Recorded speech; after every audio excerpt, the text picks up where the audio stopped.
guys, welcome back to a brand new video. We got my boy Luis from Making a Sailor Bootcamp Documentary. The Luis.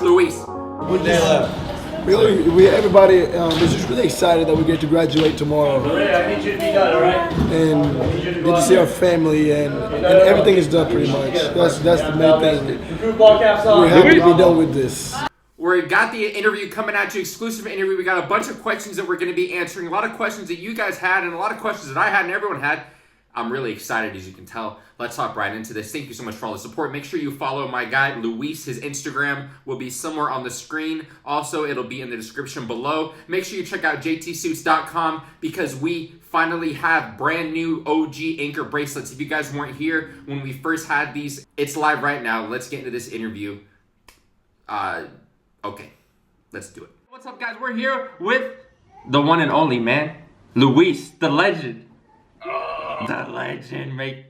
It's been such a journey just to get to a video and to start making it, bro. It's so complicated. Bro, So much to start trying to make a video. Guys, it's amazing that I'm finally talking to you, bro. It's so nice meeting you. I'm so glad I'm gonna get this opportunity to make a video with you and let other people know what it's like being in the Navy. Yeah, man. I'm excited. We're gonna answer a lot of questions. Some questions that you guys have, some questions that I have, and just like some background and stuff. And I'm sure a lot of you guys are wondering, and we actually already talked about it. Like, is there certain things you can't talk about? Is there certain things you can't say? But you were already saying that you didn't sign anything like about the documentary, saying you can't talk about your experience. Regarding the documentary, I don't have anything that I've signed. Nothing confidential that was done in the video. However, regarding battle stations and such, there's only much I can talk about. All right, so a lot of people, their kind of complaint was like, oh, they didn't show a lot of, you know, the yelling and the actual cursing, because we all kind of know what goes behind closed doors, you know, like they didn't show any flipping, no tables getting flipped, no cursing, no F-bombs, this or that. But so did the cameras being there, you think, make your boot camp experience harder or easier, or what would you say? It depends. Personally, for myself, instead of the division as a whole, it made me easier sometimes and sometimes harder. You know, I had a lot of eyes on me, that's for sure. However, everybody expected the best out of me. And the camera's always going to you a lot of the times. Yeah, it was always going to be correct. So, you know, me in FPO, taking leadership, and then that's what I'm going to talk about later, about taking boot camp. Taking leadership? Yes. Right. But back to what I was saying is, the camera was getting beat, bro. And we would get beat, the cameras would come to me, you know, and I'm over here like dying after like what a petty officer is making us do. Yeah.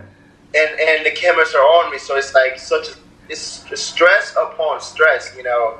Yeah, but then it's kind of more motivation to keep pushing too. It's so much motivation. Yes, I you know. Did you have any people that like would try to snitch on the division, or like I saw? Yeah, actually, some the female compartment, Petty Officer Sperry, I think. Yeah, Petty Officer Sperry. He was like going off on some females because they were snitching on each other. Man, Petty Officer Sperry, that man, that was an animal. I'm not even gonna lie. Dude, he looks like a beast. Oh, what? Honestly, this is one of the best inspirations and motivations that I have found in Navy. Yeah. Like the way he carried himself and the way he motivated you, bro. That it was crazy, bro. You know, he will like push you to your limits. Right. And you know, that's what everybody needed. Right. And especially the females. The females was struggling at first, working as a team. So they started taking sides and picking sides. Yeah, they have to be careful with what they say too. Their language. They have to be a lot more cautious with how they phrase things. You know. And they have to be cautious in front of the cameras, bro. Oh, in front of the. But when the cameras are narrow around and in the mail compartment and the hatch is closed and the watch is on watch and instead proper watch, they say whatever they want to say, bro. Oh yeah, so when the cameras go away, it's like it comes back out. Oh, when the cameras go away, it's like, you know, when you're at home and you have visitors over, but your mom has to correct you when you do something wrong. She waits. She waits, and then when the cameras leave, You get the chakla. What do you call it? oh yeah, the chancla. The sandal. Yeah, that's in more like Hispanic households, right? What is it? The chakla. Yeah, it is. It's very Hispanic, yeah. Nice, dude. That's crazy. That's funny, dude. I was wondering, like, I wonder if they went hard on them once they left. The cameras left. Like, I was also thinking too. Is there like scenes or is there things that the cameras were there for that didn't make it, like in the documentary? Was there like a lot of stuff that they cut out or that didn't make like the final, the final cut? Oh, dude, I wish it would have made the final cut was they put a GoPro on my helmet for the egress on Battle. Oh, they GoPro'd you in Battle Station? Yeah, but that wasn't on there, and I was like, oh, that should have been there. Oh, like the first person stuff. Yeah, that would have been really cool. Yeah, I was surprised that they showed so much of Battle Station. Like, I was too, bro. They're very like, don't talk about it, blah blah blah blah. And then they showed I guess they didn't really like if you had no idea what it was and you were looking at it, you would just kind of see like, oh, smoke, oh, water, oh, like ladder wells. I mean, to be honest, yes, and this whole documentary, it took so long to come out. Like I graduated like half a year ago. Right, 6 months. 6 months ago. Yeah, so the whole so long to come out because you went through such a process of being released. You went through admiral, master chiefs, officer. A lot of eyes probably scrubbed through that documentary to make sure don't show this, don't show that. Like, okay, so this question, a lot of people have been asking this. Probably one of the most popular questions, and out of like respect for these guys, I don't want to go into too much detail, but the twins, the twins. What were their names again? Do you remember their name? Cashit twins. The Cashit. The Cashit, yes. Cashit twins from Australia. So they left week 2. Week 2, I believe. Yes, it was week 2.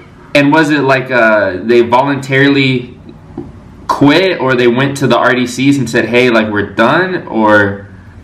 Okay, so in from week 1 to week 3, those will be the hardest weeks. Yeah. Mean you have no communication with your family. That's your transition from a civilian to a sailor.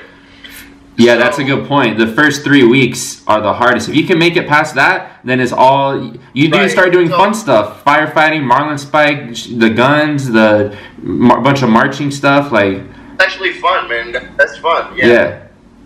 So it gets very hard. You miss your family a lot, and you haven't gotten any letters. You haven't gotten communication with any of your family members. Right.